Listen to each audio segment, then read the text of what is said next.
Assalamualaikum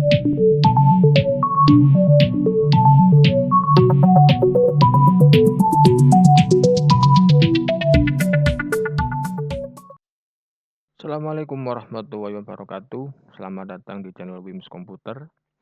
Nah, setelah 1 bulan saya tidak ngonten lagi karena libur lebaran sama ada beberapa kesibukan sepanjang bulan Mei.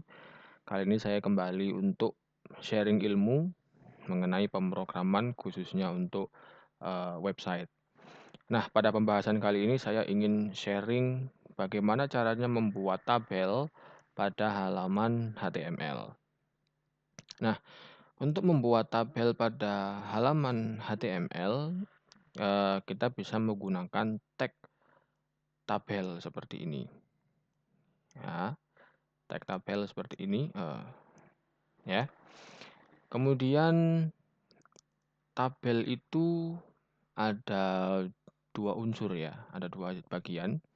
Yang pertama ada header sama ada body.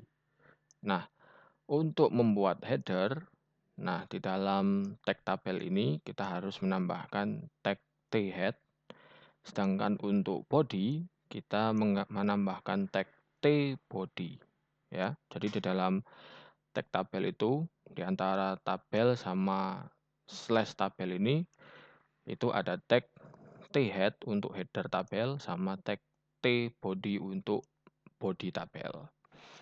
Nah, selain 2 jenis tag ini, untuk menambahkan baris, jadi kan kalau di tabel itu juga ada istilah baris dan kolom ya. Nah, kalau baris itu kita menambahkan tr. Nah, sedangkan untuk kolom itu dibagi lagi. Jadi kalau kolomnya itu berada di posisi header ya atau datanya ya ada di posisi header, maka kita menggunakan th. Tapi kalau data tadi itu ada di posisi body, maka kita menggunakan td. Ya, menggunakan td. Nah, ini format script-nya ya. Ini format script-nya, saya copy saja. Kemudian saya taruh di sini biar lebih jelas ya. Nah, seperti ini. Jadi di dalam tag tabel ini itu ada thead untuk headernya, kemudian ada tbody untuk body dari tabelnya. Kemudian di dalamnya thead sama tbody itu ada tr tadi untuk membuat barisnya dan th dan td untuk mengisi datanya di setiap kolom. Seperti itu. Nah, di sini tabel itu sendiri ada beberapa atribut ya, ada cell spacing, ada cell padding, yang mana cell spacing ini untuk menentukan jaraknya antar sel, sedangkan kalau cell padding ini untuk jarak isi sel dengan bordernya. Jadi bisa dibilang mirip seperti margin, tapi ini di dalam tabelnya ya. Kemudian ada width sama height. Width untuk mengatur lebar, sedangkan height untuk mengatur tingginya. Kemudian BG color untuk mengatur warna background. Kemudian ada align untuk perataannya, mulai dari left, right, center, sampai justify. Kemudian ada border, ini untuk tebal border atau garis tabelnya. Kemudian pada tag td dan tr ini juga ada atribut.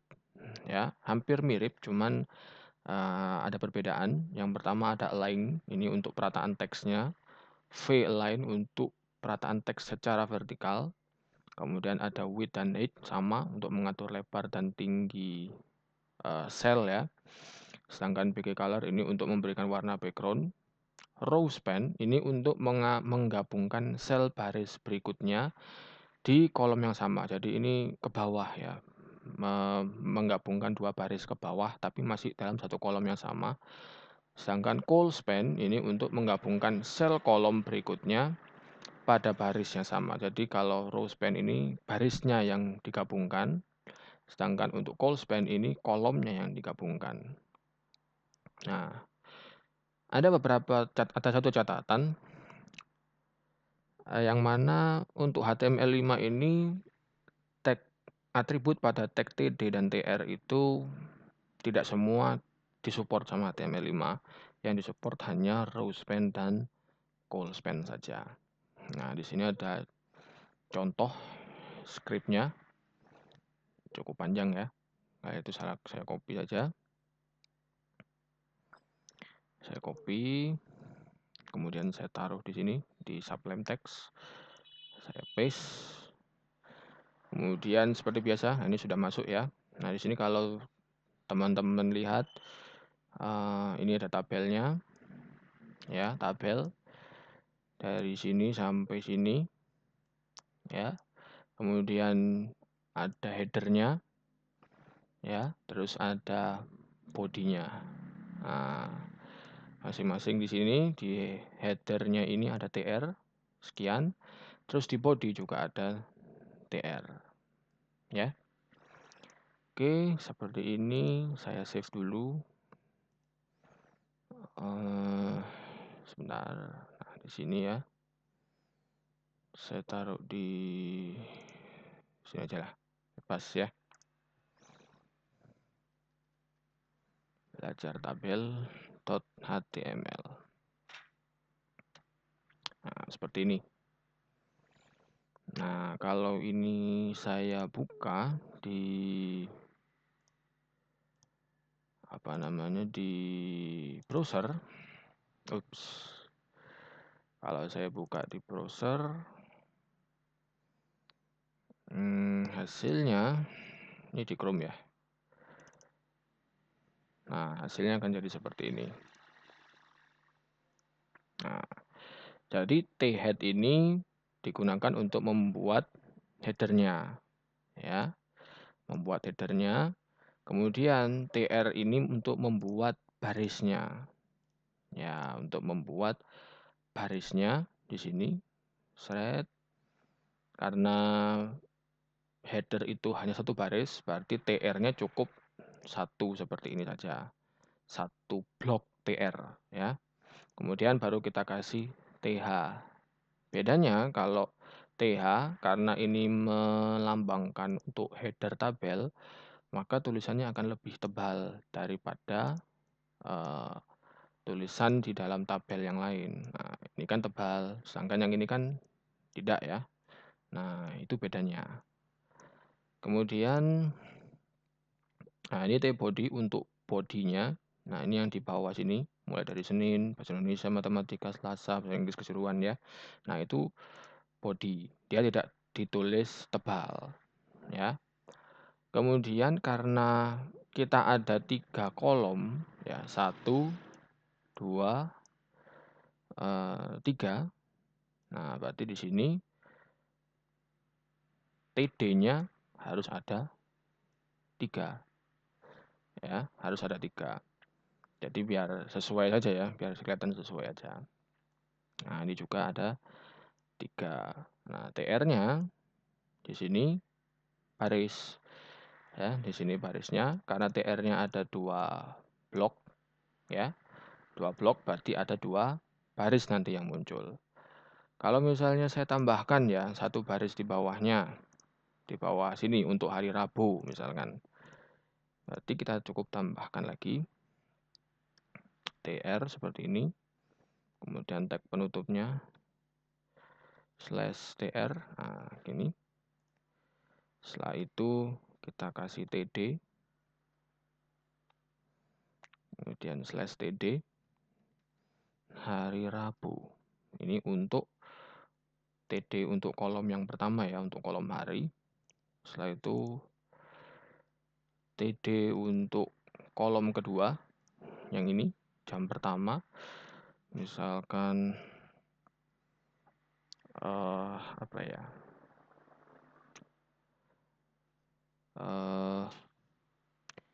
misalkan, apa ya, agama gitu ya, pelajaran agama. Tutup dengan /td. Kemudian kita tambahkan TD lagi untuk kolom yang ini, yang jam kedua. Misalkan apa ya?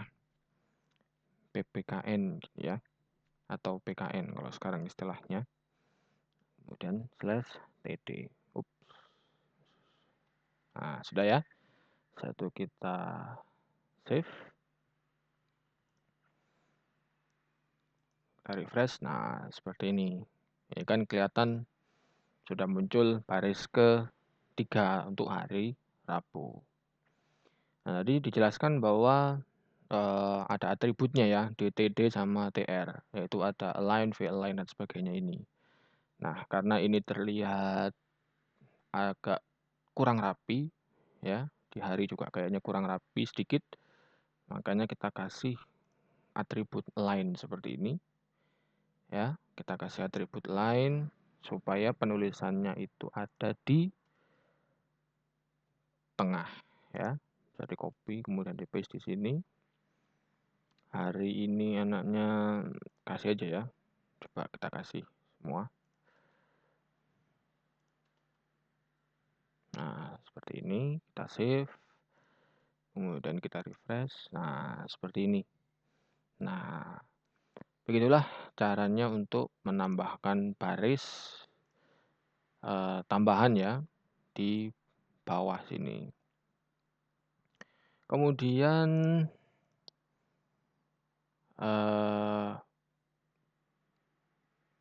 di sini ada tambahan lagi ya, saya lupa sampaikan bahwa tabel ini punya atribut width, kemudian ada border, ada cell spacing ya, sebagian dari yang saya jelaskan di sini tadi. Ya.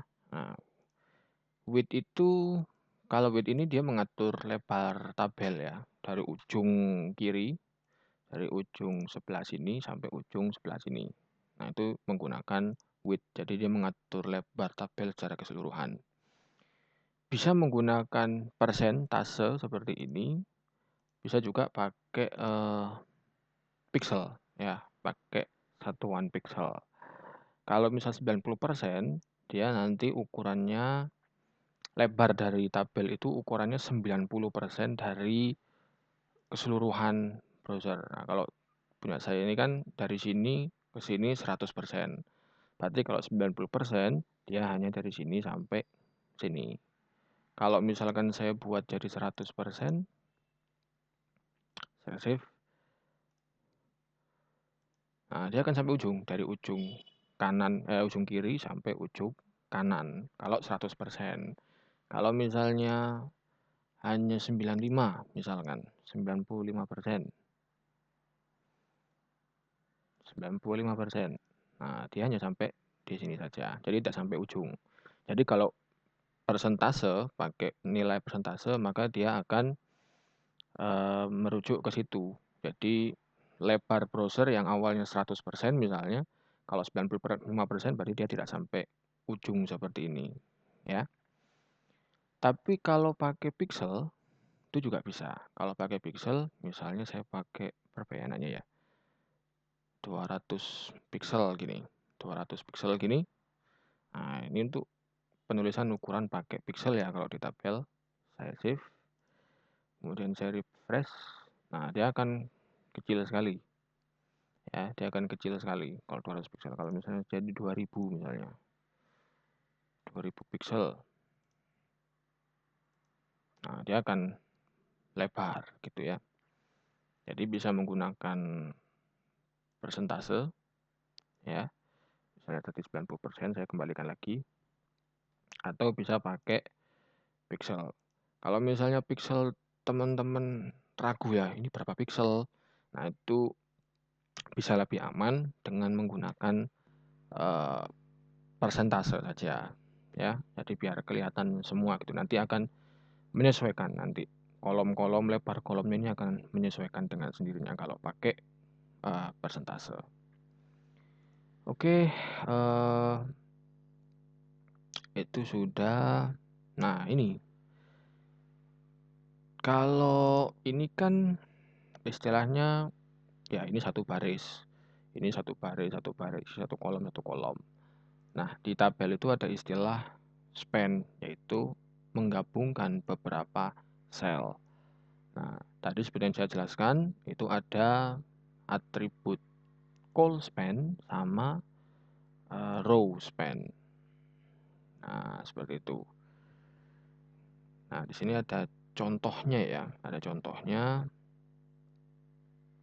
Satu, saya copy aja. Saya copy, saya taruh di sini, saya paste, saya save ya. Kalau saya refresh, nah seperti ini hasilnya. Nah, kalau dibandingkan, kita telah satu-satu ya. Nah, di sini ada di header itu ada TR1 ya, ada TR1. Ini untuk membuat kolom hari dan jam ya, untuk membuat kolom hari dan jam yang ini ya, yang ini. Nah, di sini kolom hari ini kita kasih atribut row span sebanyak 2. Maksudnya dengan nilai 2. Maksudnya row span dengan nilai 2 ini berarti kolom hari ini memiliki tinggi ya, memiliki tinggi setara dengan 2 baris tabel. Atau kalau masih bingung, row span ini menggabungkan 2 baris tabel. Nah, jadi kurang lebih seperti ini. Nah, ini kan 2 baris ya. Nah, jadi kali ini kalau misalnya ini dihapus, save. Nah, dia akan gini.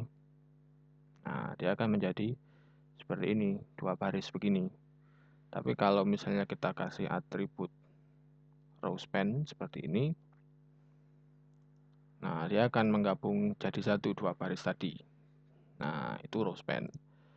Kemudian ada col span dengan value 2. Maksudnya adalah 2 kolom itu jadi 1 ya, 2 kolom ini dijadikan 1. Ibaratnya seperti merge cell ya, di tabel Microsoft Word ataupun Microsoft Excel itu seperti merge cell. Jadi dia menggabungkan 2 kolom menjadi 1 kolom seperti ini. Kalau misalnya ini saya hapus gini, nah dia gini ya, ada kan, ini jadi 2 kolom. Nah, ketika ini diberi atribut col span, maka dia akan menggabungkan 2 kolom tadi menjadi 1 kolom tabel seperti itu. Oke, saya rasa cukup untuk penjelasan tabel hari ini. Semoga apa yang saya beri di sini itu bermanfaat buat teman-teman. Jangan lupa untuk subscribe channel Wims Komputer. Kemudian tinggalkan jejak digital kalian seperti like, komen, dan share video-video kami. Semoga ilmu ini bisa memberikan manfaat tidak hanya buat teman-teman juga, tapi juga untuk orang-orang yang mendapatkan share video ini. Jadi manfaatnya akan lebih luas juga. Terima kasih. Kurang lebihnya mohon maaf. Sampai jumpa di video selanjutnya. Wassalamualaikum warahmatullahi wabarakatuh.